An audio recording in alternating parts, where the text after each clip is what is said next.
మనుషులు లేని ఊర్లుంటున్నాయి కానీ కోతులు లేని ఊర్లుంటలేవు. అసలు ఇప్పుడు కోతుల గణన చేస్తే జనాభా కంటే కోతి బాగానే ఎక్కువ ఉండేటట్టున్నది. ఏ ఊరికన్నా ఓర్రి ముందుగాల కోతులే ఎదురవుతున్నాయి.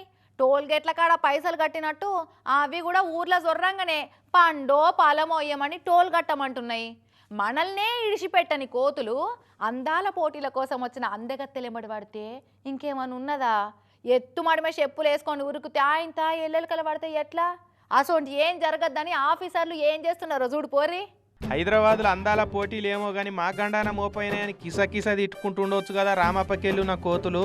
ట్రంప్ బిడ్డ ఇవాంక హైదరాబాద్ వచ్చినప్పుడు బిచ్చగాళ్ళని లేకుండా తీసుకపోయినట్టు ఇప్పుడు అందగత్తెలు రామప్పను చూస్తాందుకు పోతున్నారని కోతులను పట్టుకొని బోన్లాలు వేస్తున్నారు అక్కడ ఆఫీసర్లు.